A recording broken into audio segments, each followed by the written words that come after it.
Bismillahirrahmanirrahim. Innal hamdalillah nahmaduhu wa nasta'inuhu wa nastaghfiruh wa na'udzu billahi min shururi anfusina wa sayyiati a'malina. May yahdihillahu fala mudilla lahu wa may yudlil fala hadiya lahu.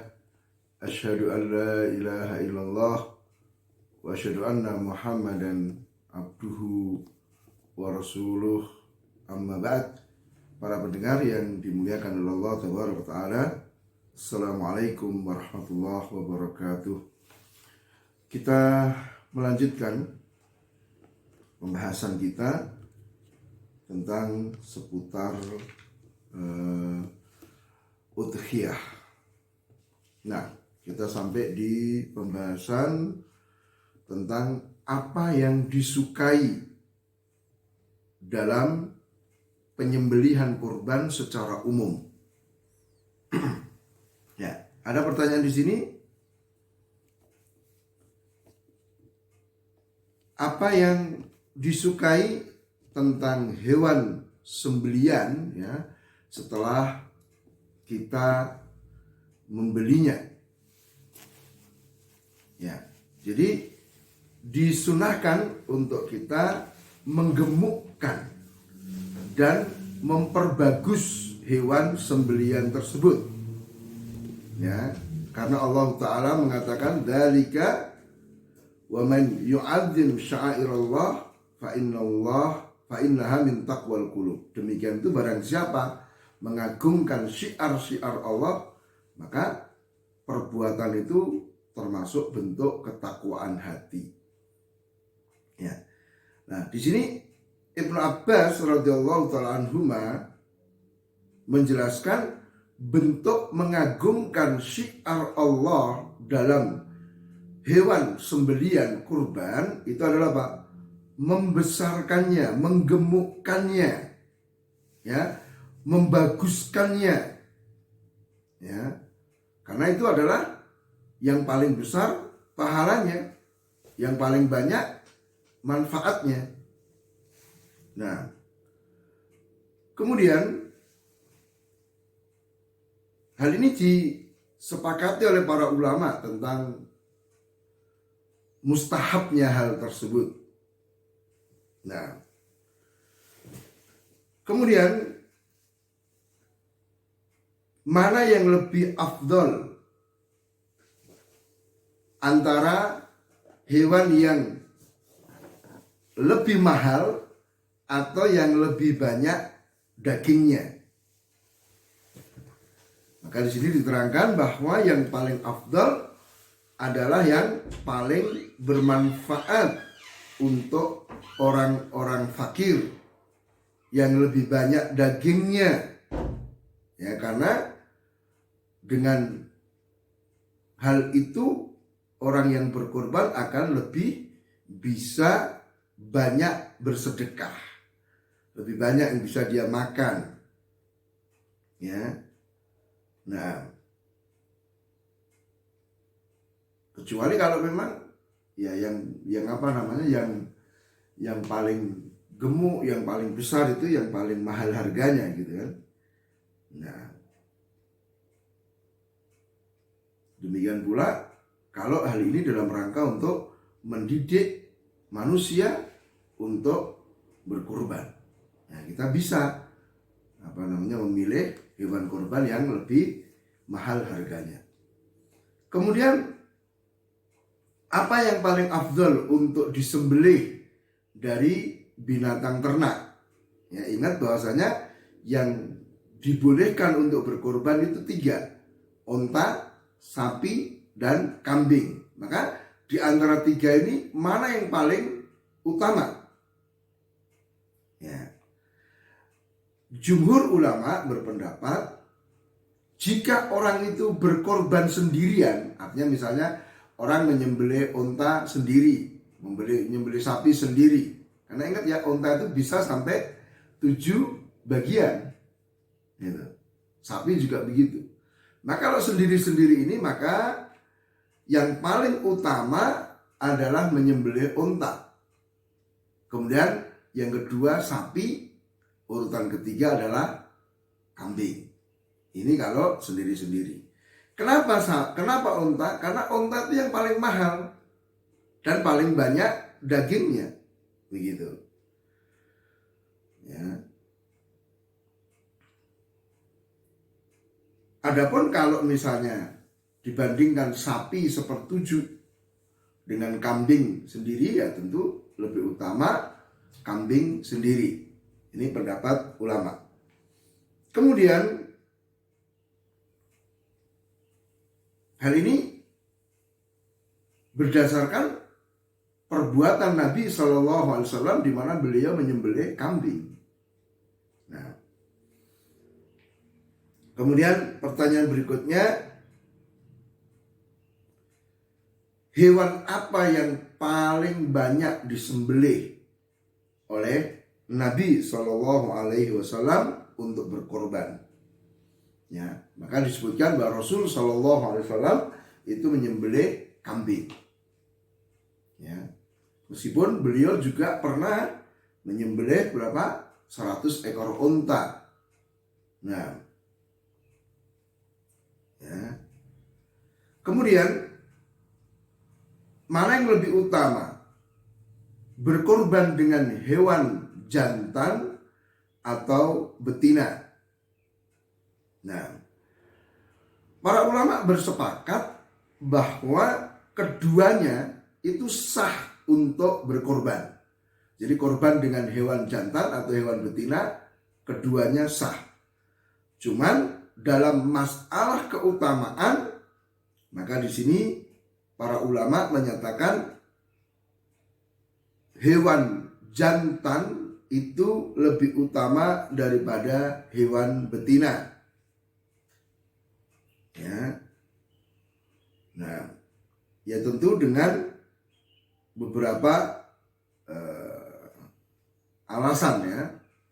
Nah, kemudian yang berikutnya, mana yang lebih utama? Berkorban dengan hewan yang memiliki tanduk atau yang tidak memiliki tanduk?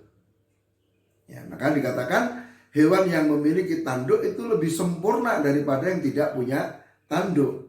Ya, meskipun sekali lagi kedua-duanya sah untuk berkorban. Ya, cuman kalau kita lihat misalnya ada kambing jantan punya tanduk dengan kambing jantan tidak punya tanduk, tentu kita akan lebih suka ya dengan hewan yang bertanduk ya. Nah, kemudian ini hal yang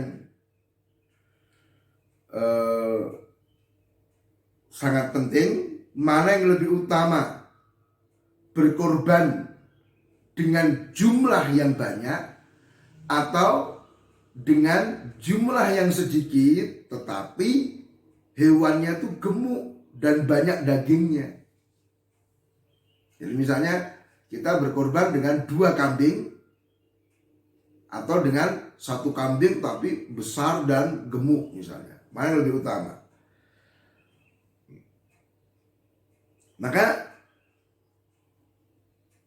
dikatakan bahwa hewan korban yang lebih baik dagingnya, lebih bermanfaat ya karena gemuk dan mungkin harganya lebih mahal, itu lebih baik daripada jumlah yang banyak. Nah, ya meskipun ada juga ulama yang berpendapat bahwa jumlah itu lebih utama daripada tadi 1 tapi gemuk gitu. Maka di sini tentu ada perincian di kalangan para ulama. Ya. Jadi misalnya ketika dalam kondisi normal manusia dalam keadaan kecukupan, maka berkorban dengan jumlah yang sedikit tapi hewannya lebih bagus, lebih gemuk, ini lebih utama. Tapi ketika ya dalam kondisi sulit misalnya, maka jumlah itu lebih utama untuk mengatasi kesulitan kehidupan yang ada. Nah, maka nanti dilihat situasi dan kondisinya. Kemudian Pertanyaan berikutnya, apakah disunahkan memperbanyak kurban dari satu rumah? Ya, maka di sini kita lihat bahwasanya Nabi SAW itu menyembelih 2 ekor kambing. Yang satu diatasnamakan diri beliau dan keluarga beliau, yang satu diatasnamakan umat beliau. Sedangkan beliau itu memiliki 9 istri, gitu. Tapi ternyata beliau hanya menyembelih 1. Nah, maka di sini sebetulnya tidak ada masalah ya. Boleh sih satu rumah itu menyembelih sekian hewan kurban, dengan catatan tidak berlebih-lebihan, tidak termasuk kategori pemborosan, juga terhindar dari sikap kesombongan dan bangga diri. Nah, ya. Tapi sebenarnya cukup ya, 1 itu cukup. Kalau mau lebih dari 1 silahkan dengan catatan itu tadi. Kemudian tentang mana yang lebih utama dari warna hewan kurban. Ya. Maka di sini para ulama ya menyebutkan bahwa warna itu yang mendekati atau sama dengan hewan kurban Rasul Shallallahu Alaihi Wasallam, yaitu apa? Warna putih bercampur dengan warna hitam. Ya, yaitu Rasul mengatakan Rasul itu berkorban dengan kambing yang amlah. Amlah itu kambing yang berwarna campuran putih dan hitam, cuman warna putihnya lebih banyak. Nah, ya adapun misalnya nggak ada, di sini ulama mengatakan warna putih itu lebih utama. Ya, kemudian baru sofro itu kuning keemasan. Ya, nah, dan baru hitam. Kemudian para pendengar yang dimuliakan oleh Allah Tabaraka wa Ta'ala, kita masuk di hewan kurban itu dibolehkan untuk berapa orang. Hanya pengadaannya ya, kalau nanti penyembelian atas namanya itu bisa bebas ya. Tapi pengadaan hewan kurban itu untuk berapa orang. Maka untuk sapi dan onta itu bisa untuk berapa orang. Maka di sini dijawab bahwa sapi dan onta itu bisa untuk 1 orang sampai 7 orang. Ya, 7 bagian. Ya. Ini. Jadi kalau kurang dari 7 nggak apa-apa. Maka nanti Bapak Ibu tidak perlu bingung, waduh kita ini mau berserikat ya, bareng-bareng berkorban nyembelih sapi, tapi kita baru dapat 5 orang. Ya 5 orang itu boleh, tidak harus genep 7. 7 itu maksimal gitu loh. Bahkan tadi disebutkan orang berkorban sapi sendirian pun itu lebih utama gitu kan. Ya. Kemudian juga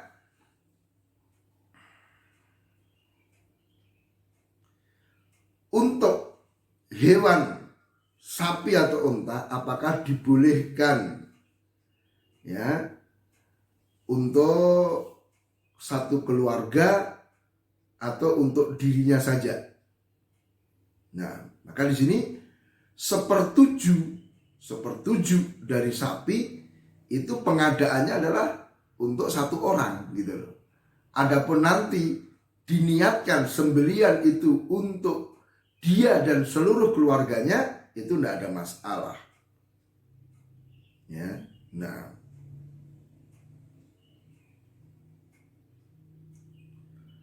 Ya, jadi seperti itu. Kemudian apa syarat penyembelihan kurban ya yang berserikat padanya 7 orang atau berapa orang itu ya, apakah dibolehkan misalnya salah satunya itu niatnya bukan untuk berkorban. Nah ya, maka di sini pertama disyaratkan apa? Ada kesepakatan sebelum penyembelihan kurban. Ya, jadi misalnya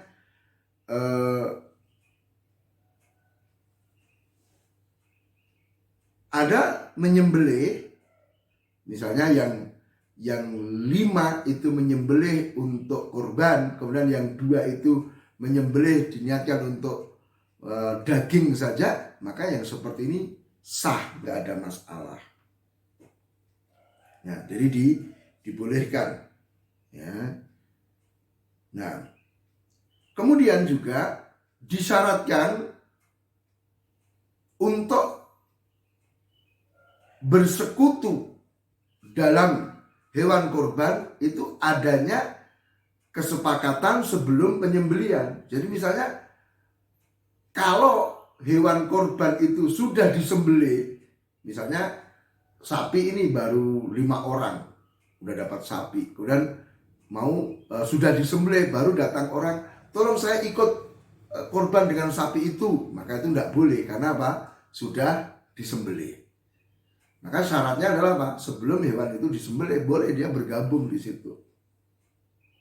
Nah,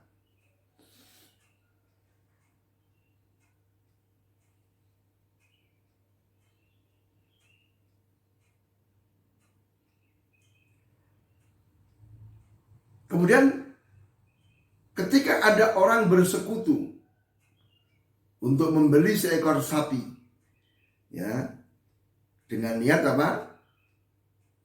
Disembelih untuk mendapatkan daging. Nah, apakah ini sah untuk kurban? Maka ini tidak. Ya, karena berarti sama dengan dia apa? Membeli daging. Jadi untuk orang yang tidak meniatkan berkorban tetapi ikut bersekutu dengan hewan korban itu atau dalam hewan korban itu, maka tidak dihitung sebagai orang yang berkorban, tapi ya seperti orang yang membeli daging saja. Nah, kemudian apakah disyaratkan orang yang bersekutu dalam penyembelihan sapi itu harus dari satu rumah? Maka ini tidak disyaratkan. Jadi boleh, siapapun boleh bersekutu dalam pengadaan hewan kurban. Ya, misalnya satu keluarga boleh, dengan orang lain juga boleh, dengan orang yang mungkin tidak dia kenal juga nggak ada masalah, dengan orang yang tidak punya hubungan kekeluargaan juga tidak ada masalah. Yang penting apa? Syaratnya maksimal 7 orang. Nah, kemudian apakah dibolehkan menyembelih domba yang umurnya 6 bulan, sedangkan ada kambing yang berusia 1 tahun? Maka di sini dibolehkan, tidak ada masalah. Ya. Kemudian apakah sah berkorban dengan seekor kambing untuk 2 orang yang masing-masing sudah memiliki rumah sendiri-sendiri? Ya, maka di sini kesepakatan ulama menyatakan bahwa itu tidak sah, tidak boleh, karena 1 kambing itu untuk 1 orang atau 1 keluarga. Jadi kalau sudah rumahnya berbeda, itu tidak dibolehkan. Ya. Adapun pahala dari seekor kambing itu mencakup orang yang berkorban dan keluarganya. Meskipun jumlah keluarganya itu banyak. Ya, mencakup keluarga dia yang masih hidup ataupun yang sudah meninggal. Ya, sebagaimana Rasul SAW berkorban dengan menyebutkan hadza minni wa min ahli. Ini dariku dan dari keluargaku. Maka ini mencakup seluruh keluarga beliau Shallallahu Alaihi Wasallam. Jadi mohon dibedakan ya antara pengadaan hewan kurban. Jadi kalau kambing itu diadakan oleh satu orang, kalau sapi diadakan maksimal dengan 7 orang. Adapun nanti penyembelian itu di atas namakan siapa itu beda lagi urusannya. Ya, satu kambing bisa di atas namakan apa? Keluarganya, begitu. Apakah dibenarkan seorang istri bersekutu dengan suaminya untuk membeli seekor kambing? Nah,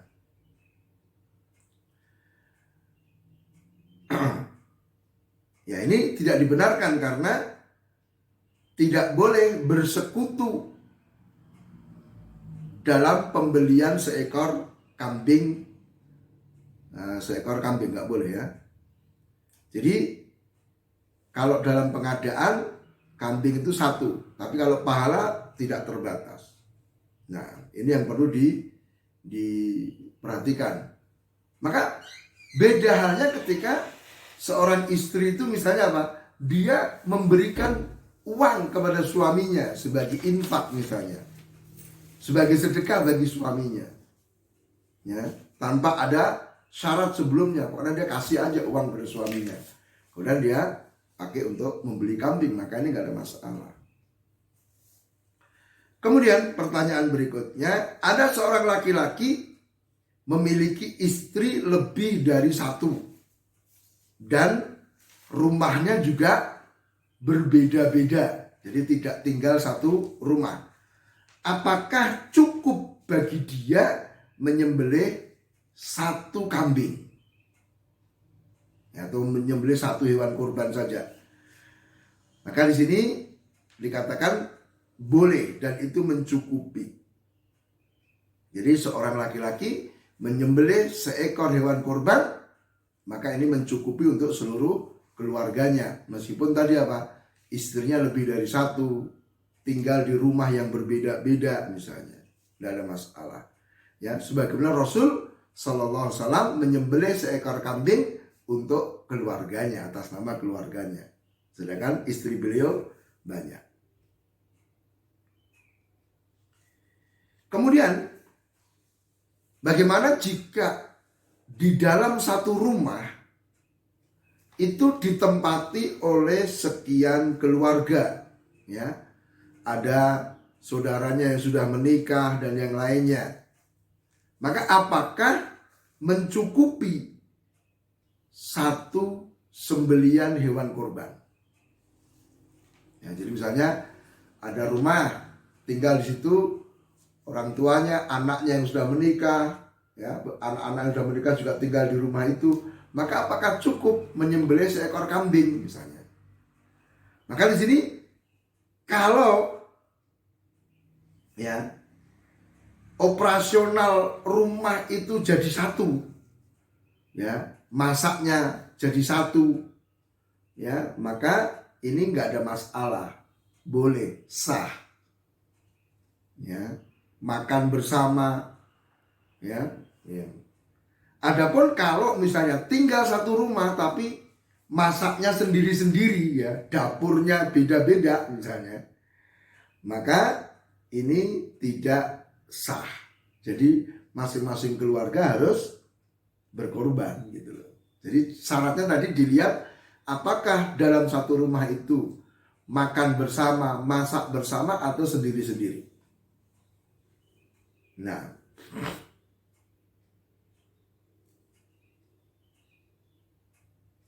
maka di sini dicontohkan ada 5 bersaudara, semuanya sudah menikah.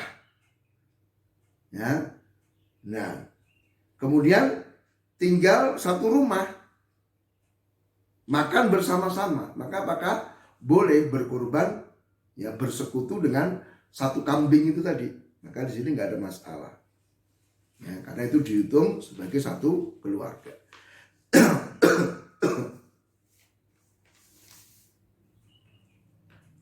Kemudian jika seorang wanita ya menyembelih korban, apakah itu mencukupi bagi dirinya saja atau mencukupi bagi satu keluarga?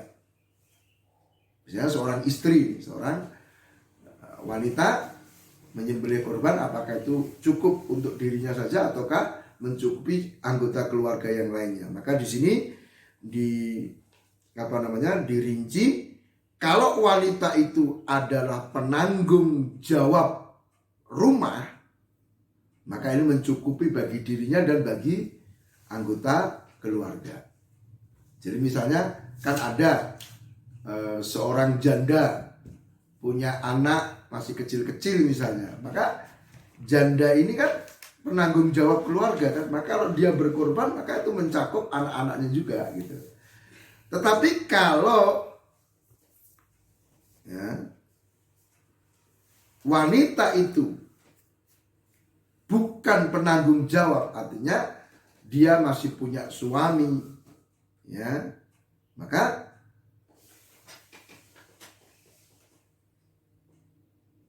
dia terserah dia mau niatkan untuk siapa. Jadi kalau misalnya dia bersepakat dengan suaminya untuk menyembelih atas nama keluarganya, maka ini nggak ada masalah, ya, boleh.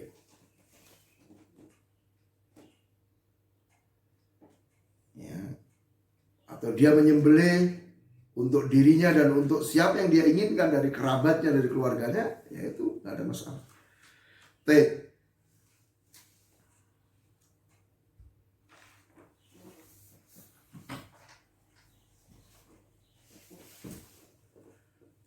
Kemudian ada seorang anak mengeluarkan hewan kurban sebagai ganti dari kedua orang tuanya. Maka apakah ini dibolehkan? Jadi seorang anak ya berkorban untuk orang tuanya. Ya, maka di sini tidak ada masalah. Yang penting dia masih satu keluarga di situ ya. Jadi dalam satu rumah itu bebas apakah yang mengeluarkan hewan kurban itu ayahnya atau anaknya, nggak ada masalah. Anaknya yang kecil ataupun anak yang besar ya silakan saja.